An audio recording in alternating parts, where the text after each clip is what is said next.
Welcome to the BRCA2 information pack. This information is put together for anyone that wants to learn about the BRCA2 mutation, and if you have the mutation, hopefully it will give you information that you can make calm, informed decisions, not decisions rushed and driven by fear. The BRCA2 gene is a gene that, mutation is associated predominantly with an increased risk for breast cancer. There are other cancers associated with it at a much lower risk rate. These are ovarian cancer, about 17% estimated, which is obviously modulated by your family history, and there is also a risk for pancreas cancer, prostate cancer, and melanoma. It's much broader in the sort of cancers that it causes compared to BRCA1. BRCA1 causes specifically ovarian and breast cancer, and also BRCA1 has a higher risk of ovarian cancer, and the cancers have a much earlier age of onset. BRCA2 is associated with hormone positive cancers, so it's a little bit easier to treat because you can get chemotherapy that will block the hormone receptors, for example tamoxifen, and stop the fuel that grows the cancer. And then this is also why doctors recommend that if you have the mutation, not to take any hormones, because for instance the pill is associated with a slight increase in risk for cancer, especially progesterone.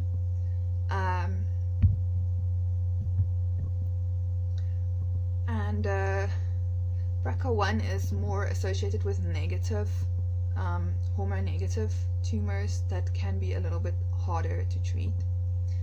The first thing that you would do to reduce risk is to have a prophylactic mastectomy to reduce the breast tissue and reduce your risk of getting cancer.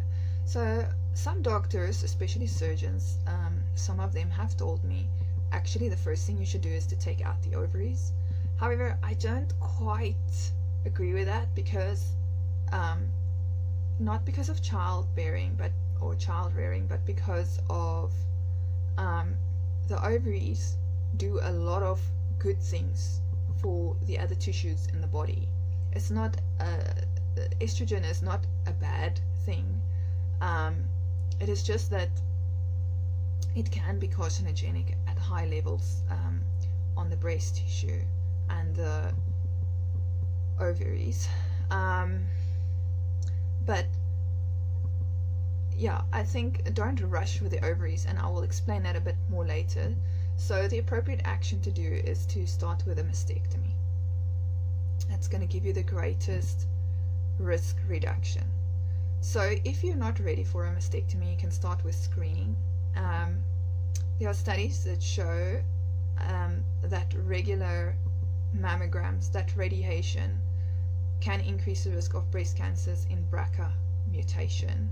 There is a study like that. I know many doctors will say, okay, but it's such a low level of radiation, but I've read up quite a bit, as it's a scientific study that is issuing a warning, but it also has to be weighed with the risk of not picking up cancers by not doing screening. So that is your personal choice if you want to do the mammograms, and they do make the machines with lower radiation, the newer ones.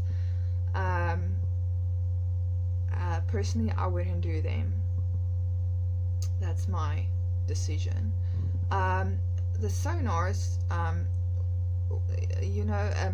there's also a difference in the machines what they pick up. So the sonars can pick up lumps in dense breast tissue. So dense breast tissue is where there is not a lot of fat. It's just mostly breast tissue.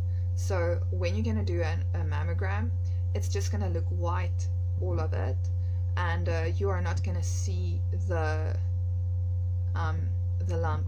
It's going to look like part of the tissue, so you won't see it delineated. So if you're going to take a sonar, it will show you the edges of the lump and that there is a lump. So that is why they recommend sonars when you're younger than 35, because the breast tissue is still quite dense.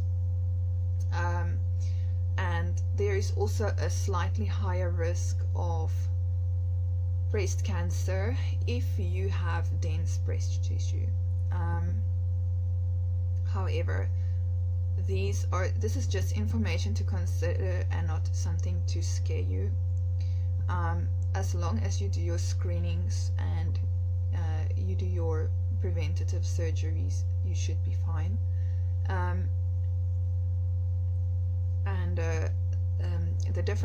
The other difference between a sonar and a mammogram, why they like to do both, is because sometimes the mammogram can show something the sonar doesn't show, like calcification.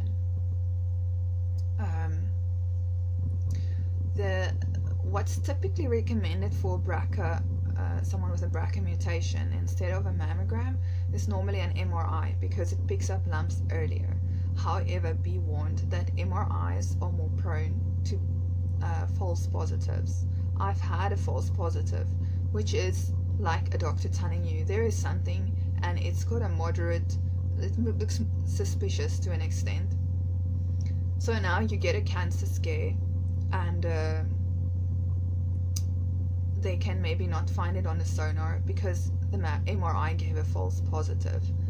That can put you through quite a lot of stress. A lot of women start with screening and they get lumps, which is normal. You can get fibroadenoma, which is benign, and you can get cysts and all kinds of things picked up. And the whole process, sometimes they will want to biopsy a lump because the edges aren't quite regular. So it can cause quite a lot of anxiety and distress, just having to go through the moment of thinking that you might have cancer.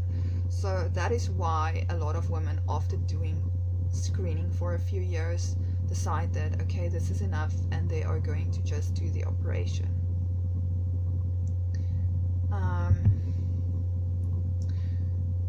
So now when you have a mastectomy, it doesn't have to look like how people typically think a mastectomy looks.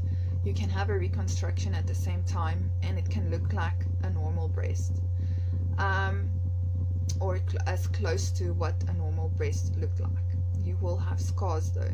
So, but they try and hide it in places like the breast crease. So one of the reconstruction methods is a prosthesis on implant. What's quite popular for especially smaller breasts like A or B cup is to do direct to implant. It works on younger patients where the skin is still stretchy and vascularized very well, someone that doesn't smoke, and then they immediately after the mastectomy they will put in the implant, so that it's just one operation. So they will lift the muscle and put the implant, and sometimes they will use a mesh because your chest muscle is a triangle, it's not the whole area. So it's like, I think it's like this way up, and then the bottom corner is open. So either in South Africa the doctors do not have that much access to the acellular dermal matrix. We are like quite behind the times compared to what's happening in America, but they will just take the muscle and stretch it over to the bottom, over the implant. And like I said, if you got small breasts, you can qualify to have an implant immediately.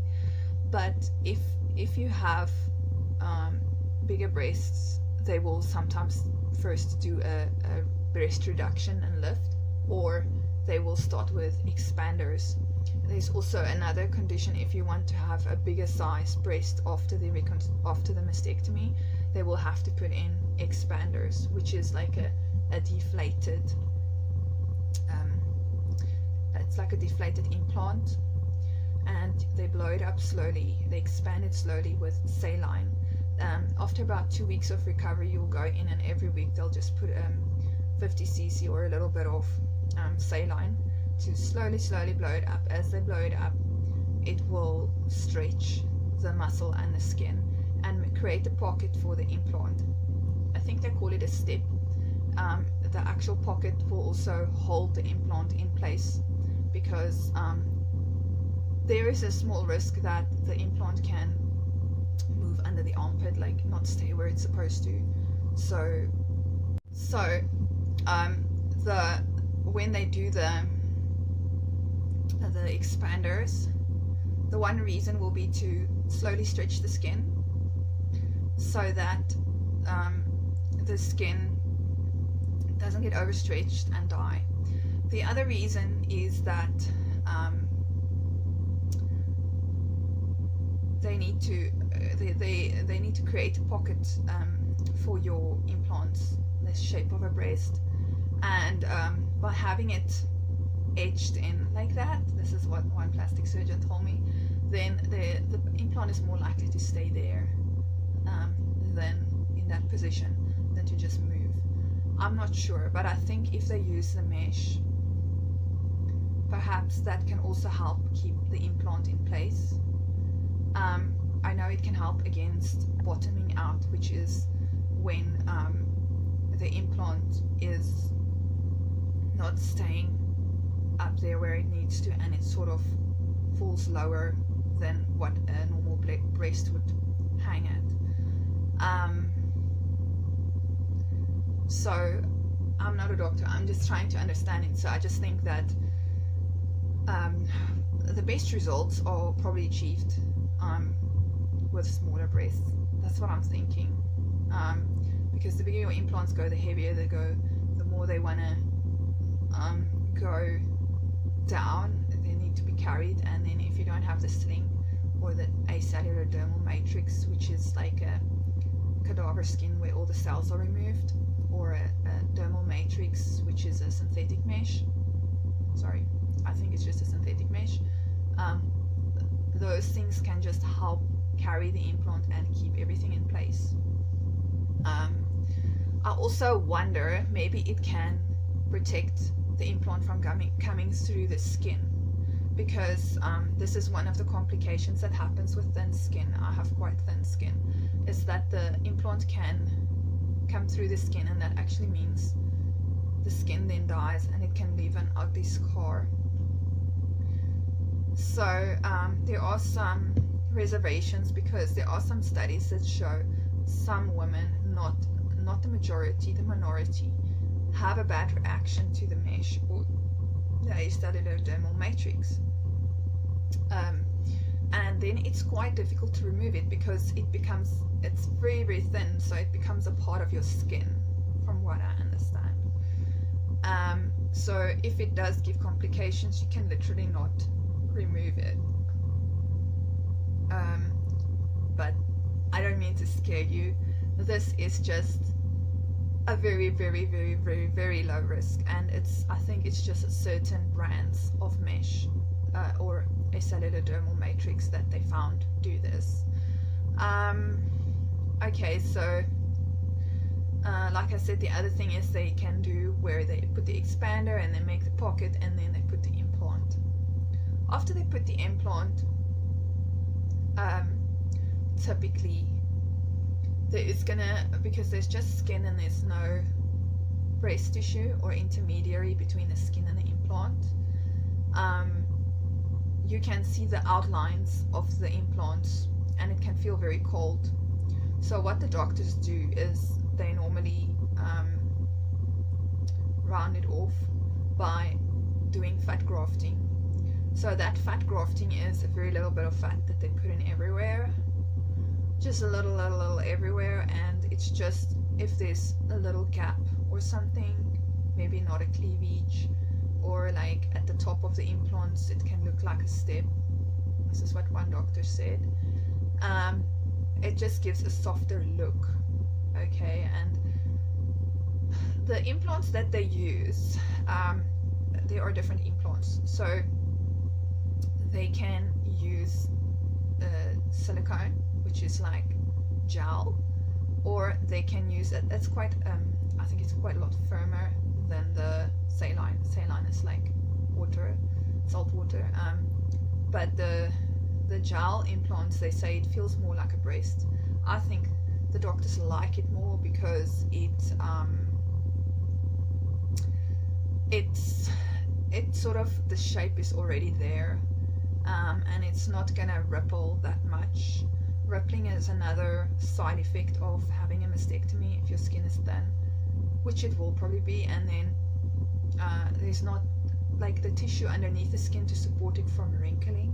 So it's like a type of a wrinkling with a movement, and either with fat grafting they try and control that or reduce that, or by using a gel implant, it will have less rippling than a saline one, which will sort of change shape a bit as you move. And so you get the textured implants that can be associated with the type of lymphoma cancer, ALCL.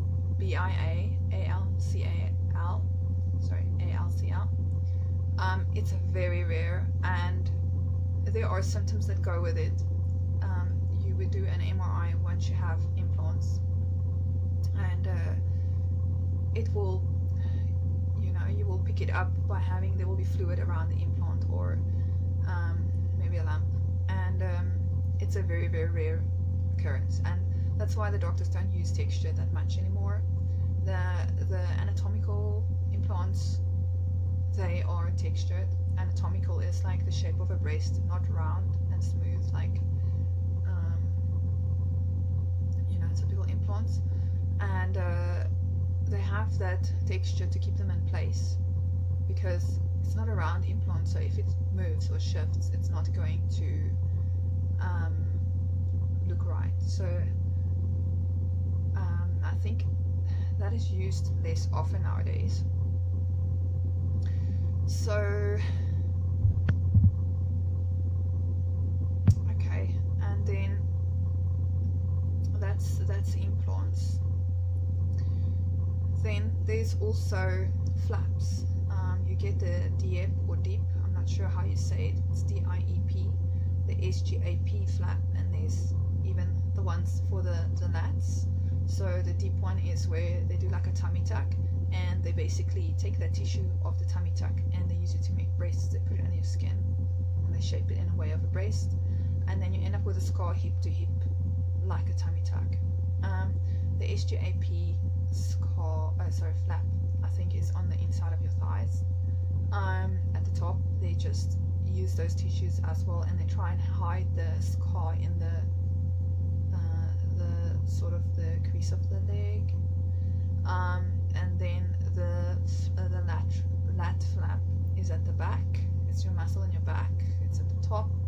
I think it's the muscle that it either pushes up or pulls down, and they tunnel it and bring it to the front. So you'll have two cuts at your back, quite long. Whenever they do these operations, mastectomy or reconstruction, your cuts will be quite long, and they try and hide them, and then they bring it to the front. So with the flaps, that's normally only recommended if you have enough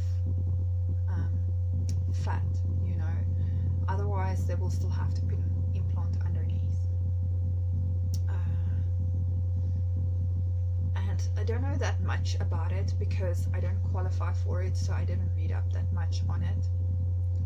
I do know that it can also fail, because it can fail and die. So a microsurgeon, not just a normal plastic surgeon, someone that did training in microsurgery, will use these special glasses with like microscopic things on them to see the veins, and when they take the flap from the donor area, they try and take those veins and keep them in a good condition and connect it to the veins at the place where they implant them, so that that little piece of meat can stay awake and alive, and not awake, just alive. And when they do these things, like at the stomach, they don't actually take the muscle, it's the skin and the fat. For the back, the lat, it is the muscle, and for the I think it's the HGAP flap. It should just be the skin and the fat. When I did a bit of research on the different women, the different reconstructions that the different women did, it looks like the women that did the natural reconstruction, like the deep oil, so they are the happiest with the outcome, because if you think about it, it's natural, so you don't have to do it again, and it feels warm and soft and everything like a normal breast. The only thing is that you end up with big scars. With implants, you have maintenance, so you have to check those implants whether they are leaking silicone and do MRIs. It doesn't happen often that it leaks, but it's just one of those things, and they say after 10 or 20 years it's recommended to replace them. They can become hard or older, and the thing about them is that the body sometimes can make capsular contraction, and the doctors used to try and avoid this by using a textured implant, because it looks like if the movement is quite a bit on the implant, you know, if it's a round implant, it can move around more. So then maybe the body, this is what I think, is that the body is responding by trying to keep this implant still. It makes a lot of scar tissue, and then a capsular contraction is literally like, it looks like someone is gripping the implant and shaping it a bit different, like inside, like it's not a round shape, it's like a little bit contorted. So the textured implant keep the implants more in place, so that's what the doctors try to use. But then now there is like a bad reaction to it, more BRCA, ALCL and such things, and the other way they try and avoid it is to put the implant under the muscle, because the muscle also helps to keep it in place. And then there's a little bit lower risk of capsular contraction. There's also a doctor that told me that he thinks all of this might be related to an actual bacterial infection, you know, that can happen during the implant. I'm not sure. So another method that is quite new and that most doctors don't like to use because the outcome is unpredictable is just making a breast with fat. So they'll harvest the fat with liposuction from an area where you've got a lot of fat, and then they'll put it in where you need to make a breast. So before they can do that, they need to make a shape of a breast. So they will use, there's a doctor that I don't promote this one, I'm just saying he is the one that he's the one that developed this device. It's like an outside derm called the Brava, and then now it's no more called the Brava, he improved it and now it's called the Eve. And it's like a suction device, that you like a dome shaped suction device. It sucks away the skin from the chest wall, and it forms it in a dome shape like a breast form, and the body responds by making edema or swelling, and that creates the space for the doctor to put in to inject the fat. So normally you need quite a few fat grafts to achieve a breast, 3 to 5, because not all the fat stays there. You can lose up to 40 or 50% of the fat. It can get reabsorbed in the body, or it can die. It's not just about experience, it's also about technique. There is a specific technique called the Coleman technique for fat grafting. My understanding is that it's living cells, the fat cells. So you're taking them from a place, you're working quite rough with them, so you need to be working carefully with a special cannula, and then I would say maybe not take too much time between that and transferring the fat, because it can die in the process. Then you need to inject it very carefully in the breast area, so doctors typically will space it apart little bit everywhere the first time, like seeding the skin, and then hopefully the fat can find a bloodline under the skin, and then it can survive. If the fat can't find a bloodline, it will die. And then if the fat dies, it can make hard lumps, and the body's way of clearing up those lumps, well, it can make oil cysts which become hard lumps, or it can just make hard lumps and then oil cysts as well. So it's tricky. And then if the doctor overfills the area because he's scared the fat will not all survive, now it's all squashed up. Just think, it's the living cells, so you're killing the cells. They don't have space, sort of suffocating them. And then so doctors that overfill can have this effect of quite a lot of necrosis. The other thing I read is that when they put in the fat, they shouldn't, like, it's really technique. Like, if the doctor is going to go and take his hands and move the fat around, now that will kill the fat. It's like clumping it up and just killing it. And one way of dealing with the oil cysts is if you can early enough do a sonar, and then you can, together with a sonar, do drain the oil cysts with a needle. That can keep them from becoming hard lumps. I read also in a support group about this thing called DSMO cream, which apparently it reduces the risk of fat necrosis. But then I read about DSMO, which is not that safe to use, I would say. And I think just be careful what women on support groups say, because they will say what worked for them, and it doesn't necessarily work for you.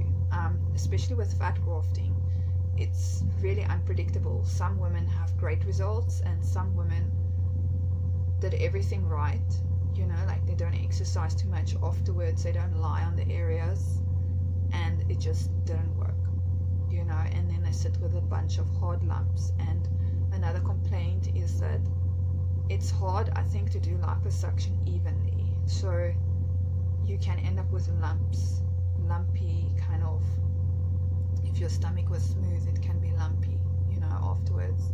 And also if the doctor took out too much fat under the skin, because remember, the fat supports the skin from wrinkling, so if you take too much, then the skin can go saggy and wrinkly, and then those women end up having to do a tummy tuck, you know. They might as well have done a DIEP or DIEP. So in South Africa, there isn't like the Eve and all these things, you know. We are like third world country. We don't have a cellular dermal matrix. We don't have the Eve and the Brava, you know. We are in the Stone Ages. So here, what they do is they work with what they've got. So they'll take the internal expander. This is a newer procedure, and it's also it's nice because with the Bravo, the Eve, you have to be very disciplined to wear it for a long time, and most women, it's hard if you've got other things in your day to just do it every day, you know. So the internal expander can work better. So you put it under the muscle, just how you would reconstruct a normal breast, and you expand it. And then once there's the shape of a breast, now you will deflate it only by a layer by layer. So maybe you'll take it down 50 cc and put in 50 cc of fat, and then you carry on like that until you have the shape of a breast. So you do it every time, you give the body time to recover, and then you do the next layer. And I think by doing, I like this method because by doing it layer by layer, you are not overfilling, you know. And this is typically anyways what a doctor do with an implant. They do a little layer, you know, they don't do like a lot, and then most of the time it works, because in small amounts, for some reason, the fat it tends to have better outcomes if they do small amounts of fat grafting. And this is the way of doing it little by little. But I could not really find a plastic surgeon that would do that for me. Most of them say I don't have enough fat, but I think they are just scared of it's not going to play out well, and you know, the doctors are very scared of their reputations. So the other thing that you can do if you don't want to take out your breast tissue or have a mastectomy is to take tamoxifen. I don't know why this is recommended, but it is something you can do. It's sort of similar to taking out the ovaries. So you can have a reduction of risk of 40 to 50%. So you are really going to remove estrogen as a risk factor for breast cancer. But remember, that's not the only risk factor or the only damage, not the only compound that can damage breast tissue, right? So there's radiation and things that we don't understand yet, viruses and all kinds of things, age. So and the other thing you've got to remember is that you've already been exposed to estrogen as a teenager. So that's why tamoxifen cannot give you full protection when you take it, because a certain amount of damage to the breast tissue might have already been made by estrogen, and then I would think that tamoxifen would only delay it, or for some women reduce it. There's studies showing if these women do get breast cancer, the lumps tend to be smaller, which is pretty obvious because with BRCA2 the lumps need estrogen to grow. And with tamoxifen, sorry, I didn't explain how tamoxifen works. It blocks estrogen at the breast, right? So it can stop that as a source of food for the cancer or fuel, but it increases estrogen in other places. I'm not sure, but maybe the ovaries, maybe the bone, I'm not sure, but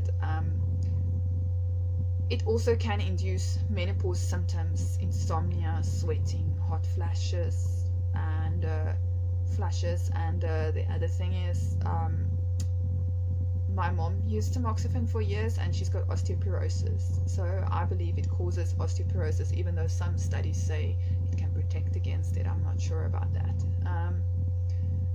As soon as you're going to block estrogen, you have to be so careful because it fulfills such an important role in other parts of the body.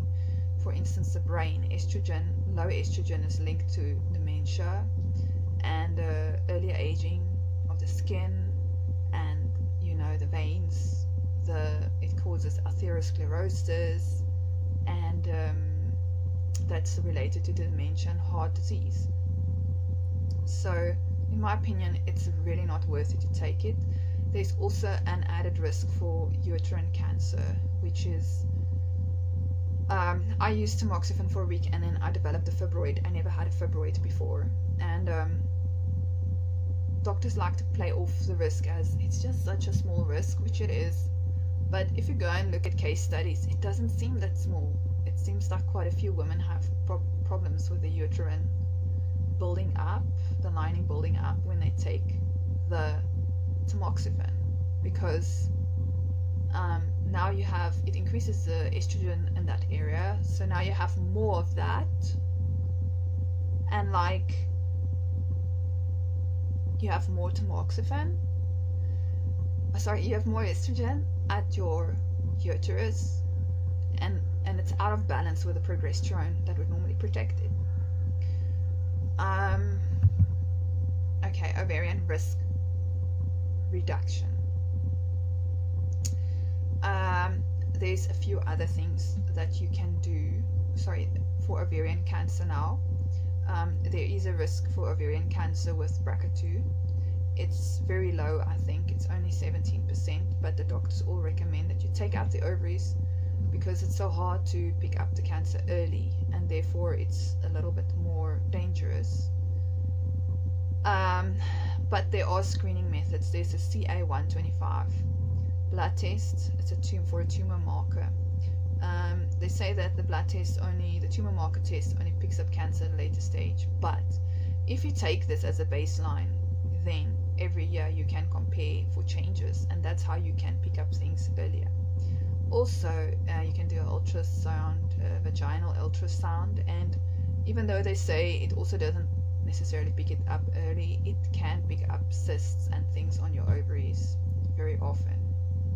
So you don't need to rush into taking out your ovaries. I think that it can fulfill such an important role in your body that you really need to weigh your risks, and if possible try and delay this operation as much as you can where it is still safe.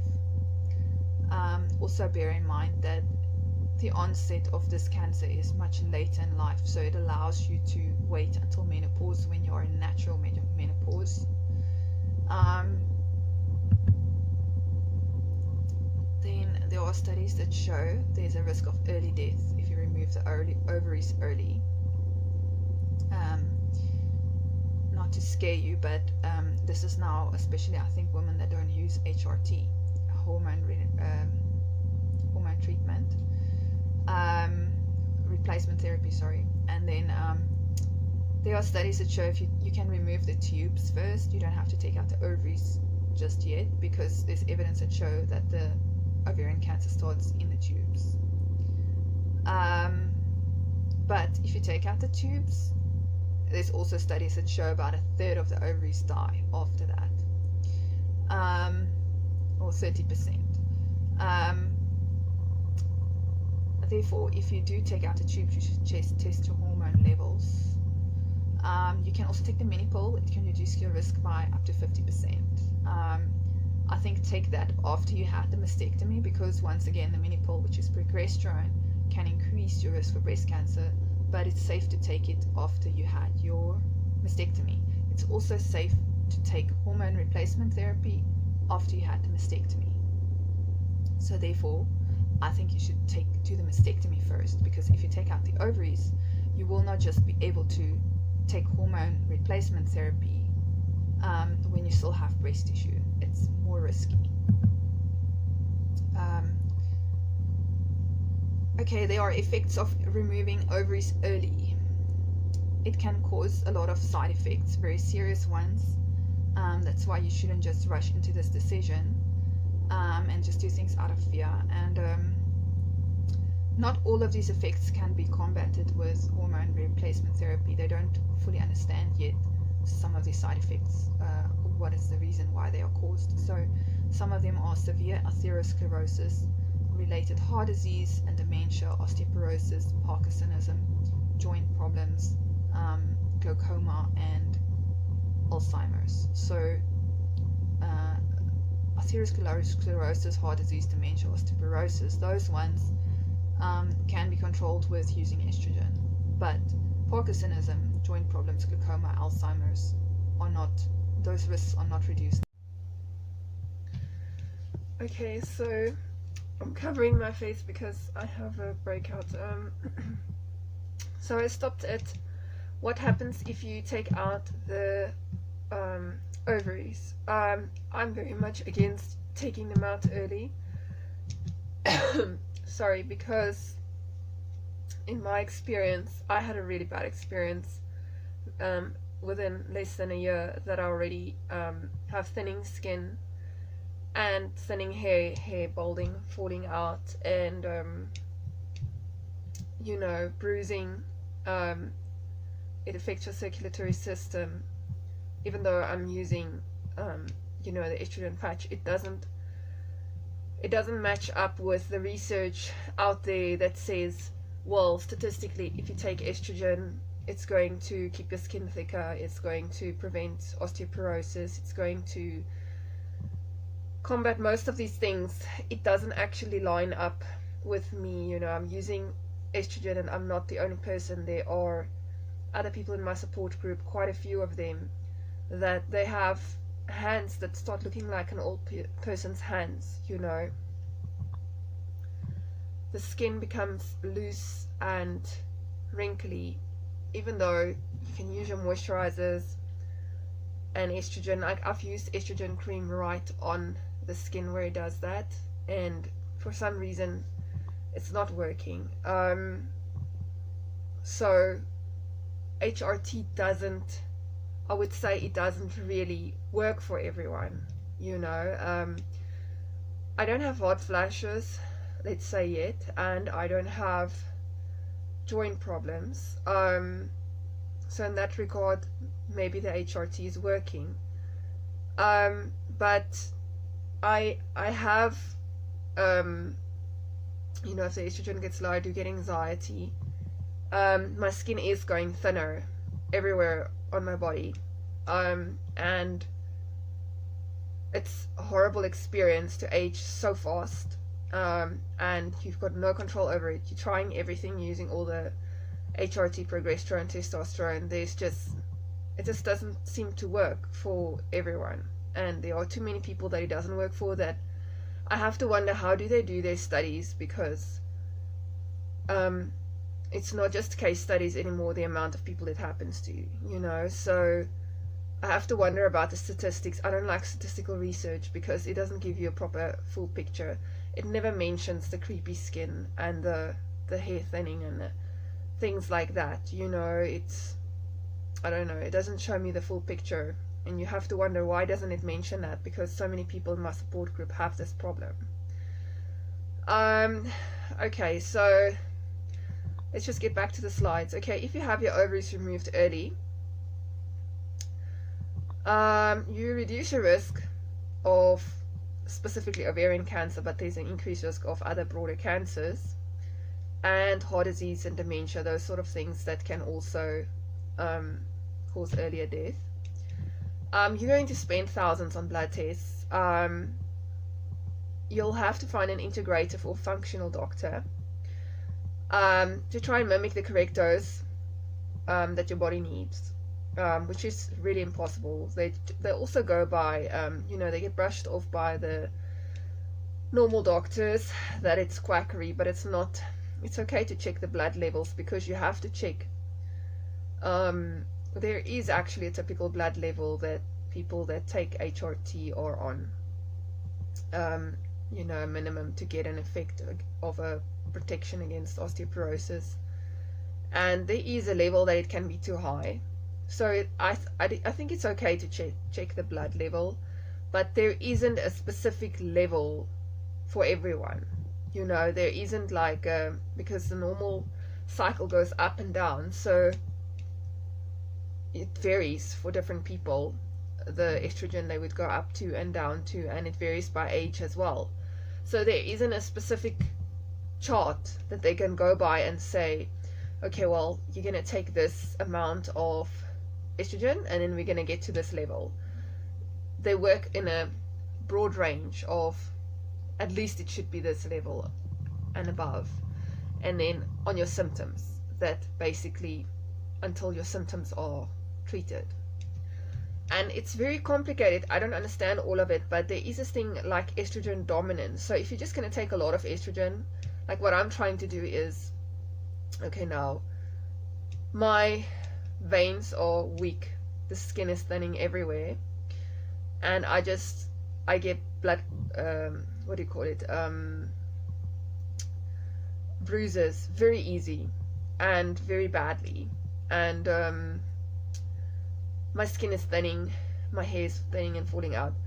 So if I up my estrogen dose, it doesn't seem to help, and there is a thing as estrogen dominance. It starts affecting your thyroid, so that you actually need to have progesterone in balance with that. This is what an integrative doctor will aim for, like sort of something that your body had before.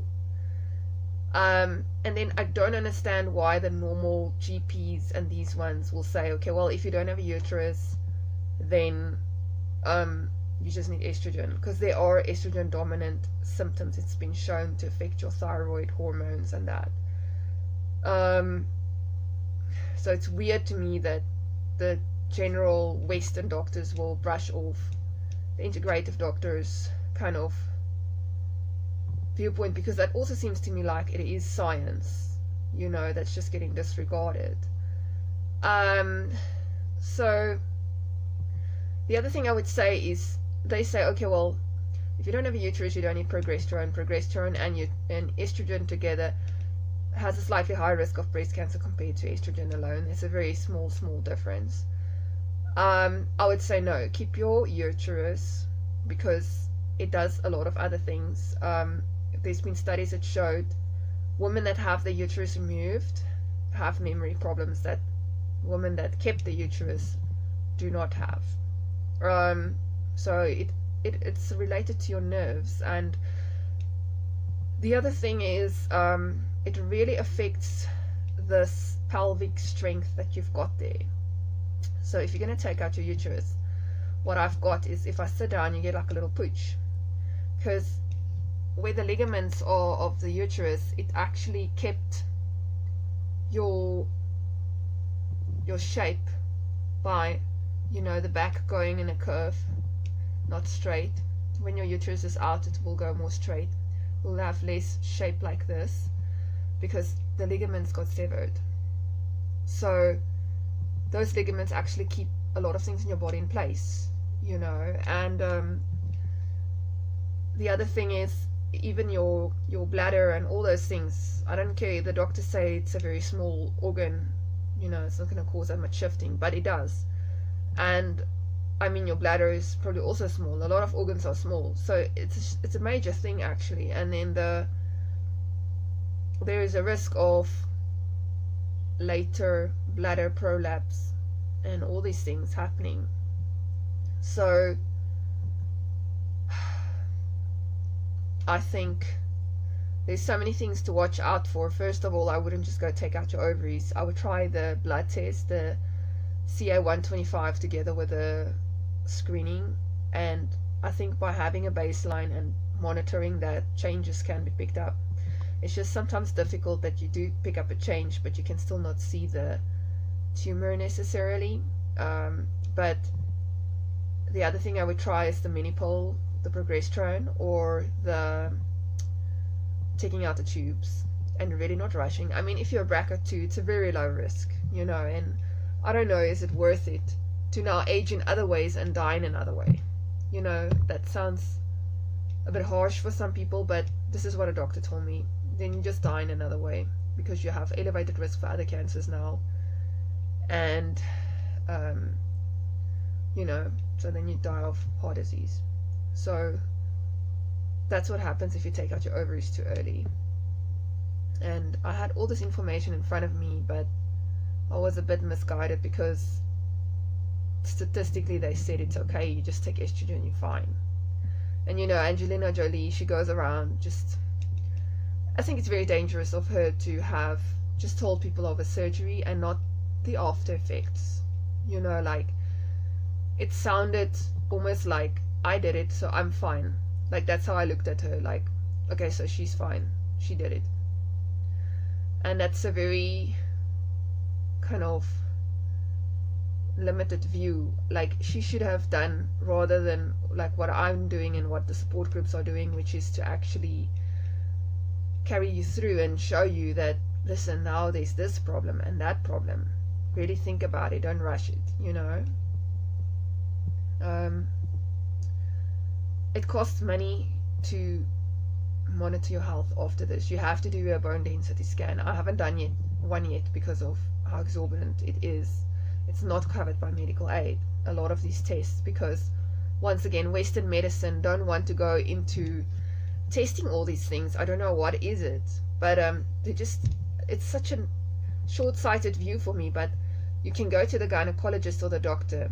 They'll give you the very lowest dose of HRT, even if you're premenopausal age, which is wrong. If you're premenopausal age, you should rather aim for something what you had before, strength-wise. And they won't do these tests that an integrative doctor will do, like your bone density tests. It's so strange to me that they can't see that's necessary to check whether the hormones are working in preserving your bone density. That is one of the tests you should do to see if the basically if it's working, if it's the right dose, you know.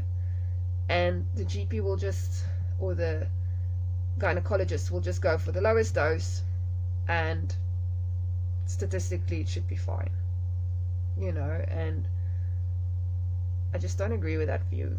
Okay, and then you'll have the dilemma of trying to get those normal levels artificially. And then with the BRCA mutation, you're always going to be worried about, what if I went too high with the hormones now, you know. So you're just putting yourself, you're jeopardizing your emotional health as well with this kind of, if you rush with this kind of thing. Okay, and then low levels of hormones, you know, this is one of the rationale from a surgeon, take out the ovaries. Now you don't have that same risk of breast cancer, which is ridiculous. There's a study that showed Actually, the woman that took HRT had a lower level of breast cancer incidence. So now, even though it may reduce your risk of breast cancer, you're going to age everything else.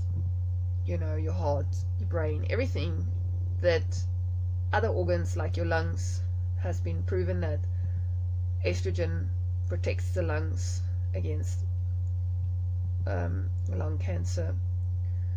And even the pancreas get damaged when the hormones are wrong. So I just think the same objective can be met with a mastectomy. You don't have to take out the ovaries, and don't let them scare you about, you know, if you take out the breast tissue, you can't take out all the breast tissue, yes, but you can take out the breast tissue that you can see. So there's a difference. I've had doctors tell me when I've had lumps and breast tissue that I can still feel, you can't take all of it out. Well, I don't know. I think they should have just paid attention to that and reduced it more if they could. I understand you can't take all of it out, but you should take out 99% like a doctor told me. You know, it should be almost all of it. It shouldn't be that there is some that you can still see and feel and it's making lumps, you know. Because I've had a bad experience with the doctors kind of made me feel like I'm a perfectionist now because I'm still talking about lumps and things that's very obvious to feel and see.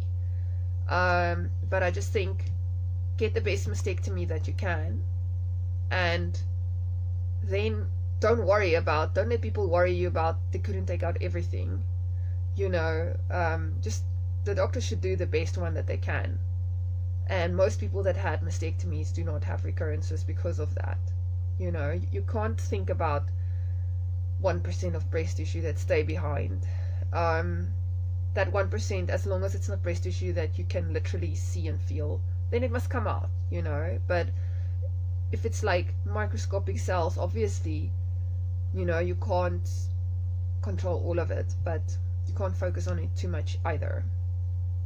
Because what that did for me is it just made me take out my ovaries earlier, and I just made a big mistake. Okay, so therefore, to summarize, rather screen the ovaries first and use the mini pole where a mastectomy has been performed. And if you need further risk reduction, you can take out the tubes rather than the ovaries. And if further risk reduction is required, that's when it should be your last option.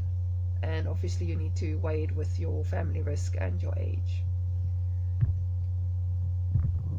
Okay, now the pancreas, no one will tell you this, but you need to actually screen this as well with an ultrasound scope with a gastro doctor. Once again, I'm surprised that the Western doctors are so limited in their view. You know, like, this is also more of a holistic view to go and look at all the cancers that there are. Even my genetic counselor didn't give me any advice about screening my pancreas or my skin. You know, she went on about it being a breast and ovarian cancer syndrome, and those two things is the things she targeted. Okay, so early detection greatly improves survival, and there are tumor marker blood tests that can be used, the same that you can get for the ovaries. You normally only pick up tumors with blood tests once they are very big, but if you do these tests and you just have your baseline, then compare every year, you will pick up the changes, and that way you can pick up lumps earlier. Okay, and it can be alternated with an MRI every second year. If you find someone super expert in stomach sonars, then that might work.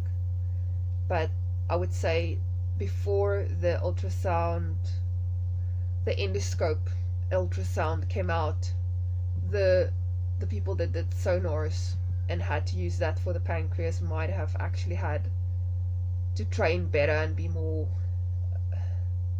detail oriented to find such things. Now that they don't have to do it, I don't know if they will be able to. And then if you're a BRCA patient, just always keep in mind to avoid radiation as much as possible, for example CAT scans.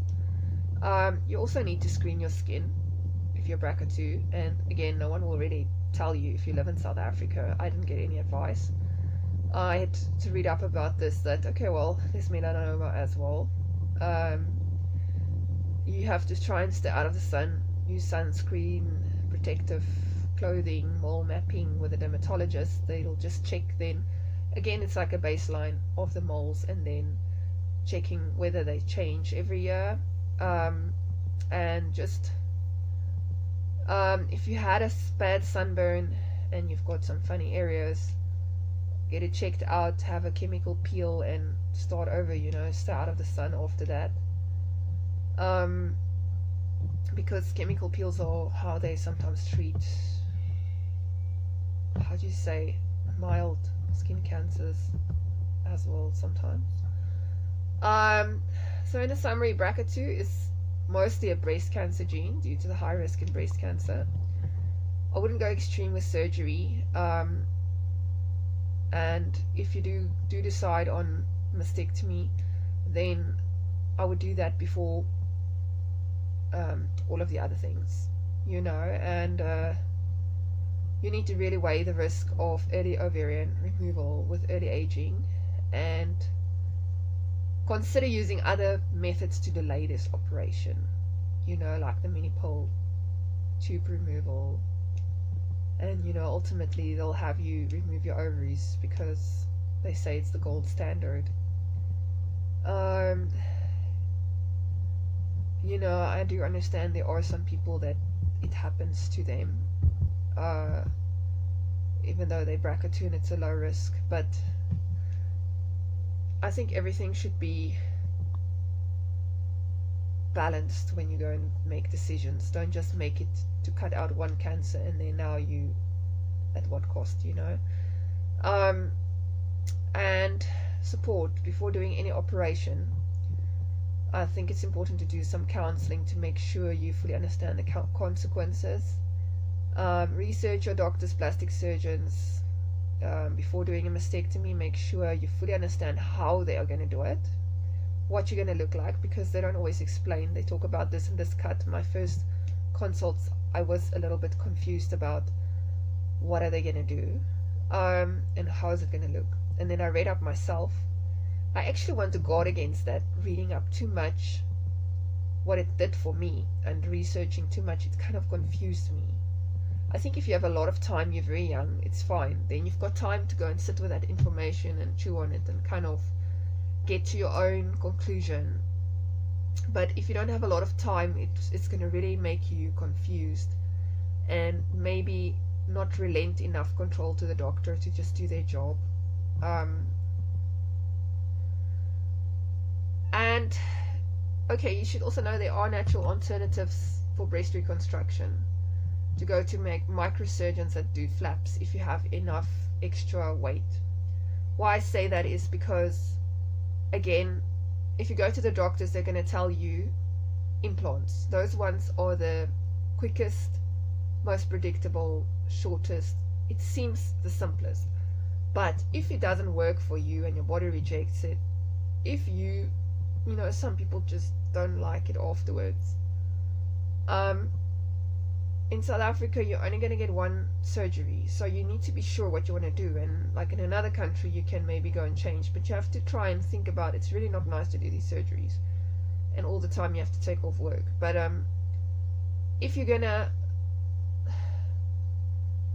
I would say, if there is an alternative that you can do natural, I would say try it from the beginning, because I've seen women that change to that later and they always regret they didn't do it from the beginning, so if it's your heart's desire and you qualify, then they're really going to push you in the private practice to just put the implants, because the doctor's also scared of complications and that it's not going to turn out well, and the implants are the best predictable thing short term, because after a few years some women do have capsular contractions and infections. It can happen a few years down the line, and once you have implants every 10 or 20 years, you should sometimes change them, maintain them, do MRIs to make sure they don't leak. So it's really not as simple as the doctors make it sound, but in a way it is, because it's a shorter operation, and it can look kind of real, but it doesn't feel real for the woman. You know, that's what I see, is that their husband would complain it's like a cold, and for the woman it's rippling, or it's like feeling hard, you know, or some of them get sick breast illness from the implants. So whereas the woman that went for the flaps and fat grafting, if it works, then they are more happy, because it's like their own body, it's a natural, it's comfortable, it's warm. And I think for me the scarring would be a very big thing to adjust to. You know, I'd probably want to put a tattoo there or something. Like, for me, I wouldn't just, I'm a bit of a perfectionist, but I can't help but wonder myself sometimes about these flaps. You know, I'm too skinny, they say, but I get that you want to be done, and then sometimes the plastic implants, you know, they can look like a one and done. They can be looking like a quicker operation, less invasive. But if you're gonna, you know, do flaps, it can be up to 8 hours of an operation, but then you're done. That's you. As long as nothing goes wrong after that, you got something real.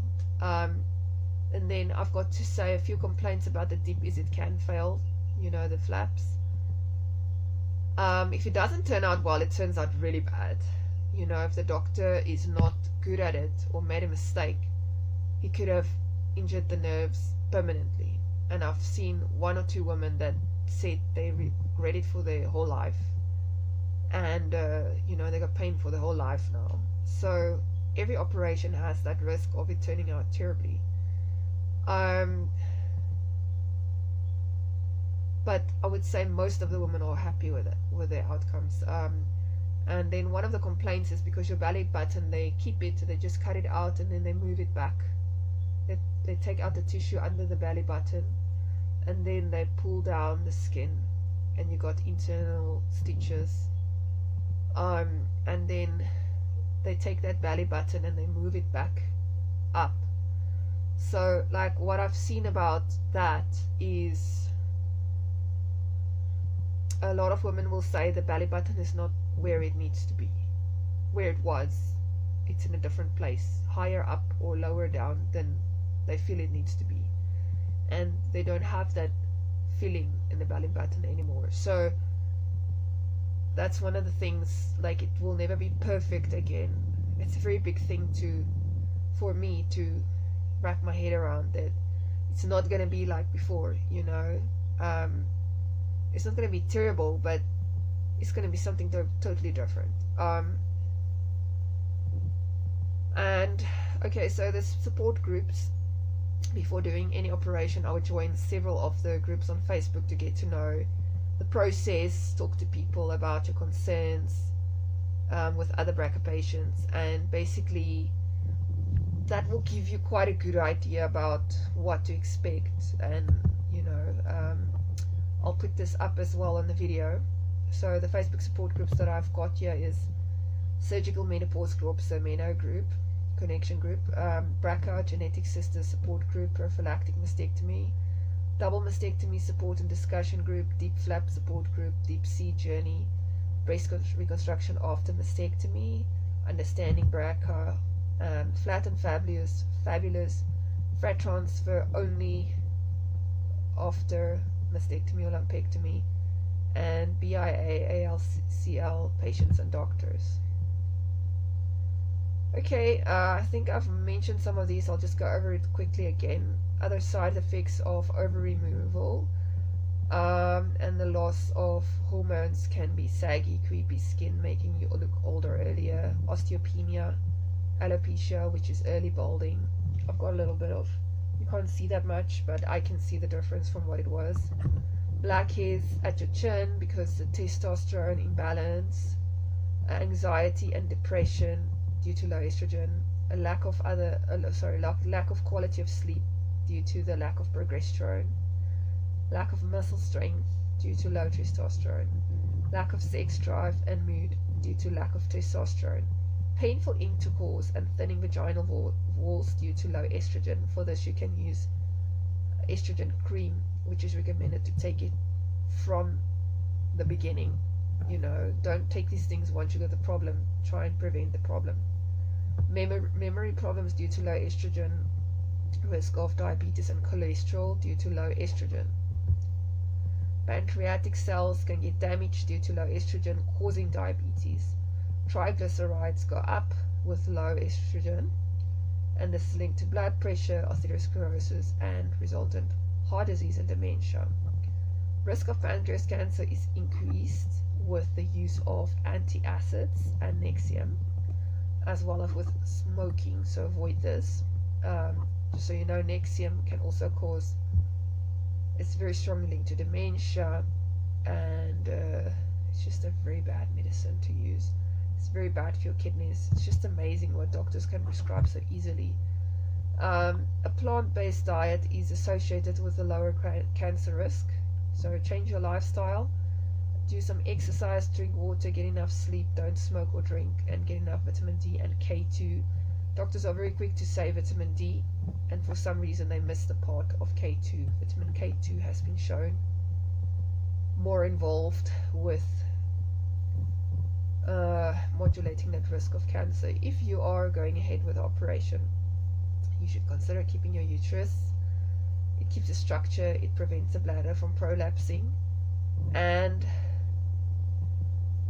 like mentioned before, estrogen alone has a slightly lower risk of breast cancer as opposed to combined HRT, but progesterone has a role in protecting the brain cells, keeping elastic skin, and helping with sleep, so I wouldn't just cancel that out. They have shown that by giving someone progesterone after brain injury, it sort of helped with protecting the brain, and removing the uterus is associated with greater memory problems. So it does have a bigger role than just reproductive mechanisms. Same as estrogen, it is not just for making the baby and the eggs. Estrogen plays a role in every tissue in your body, and in the way I see it, it's a hormone of life. It gives life to the baby, and it gives life to all the tissues in your body. Okay, thanks for watching. I might try and make some other videos to show my own struggles with hormone therapy and it not really working. I hope that this is helpful to you, and just always don't let anyone scare you or make you feel anxious about making these decisions. Make these decisions because they make sense, because you're calm, and try and listen to the doctors. Obviously get to a doctor that's very well informed, and then just try and listen to the doctors, because I did so much research that often I would know some things that they don't seem to know, or I don't know, it just make you start getting too involved with things. So if you've got the time that you can take a few years before you do your operation, I think that's fine then to go and get all the information and let it all settle, and then to just trust the doctors. But if you're very anxious, it can reinforce the anxiety, to go and read up on the things too much. So okay, and thanks for watching. Like I said, if you have this mutation, best of luck. If you are just learning about it for some medical reasons, thanks for listening. Bye.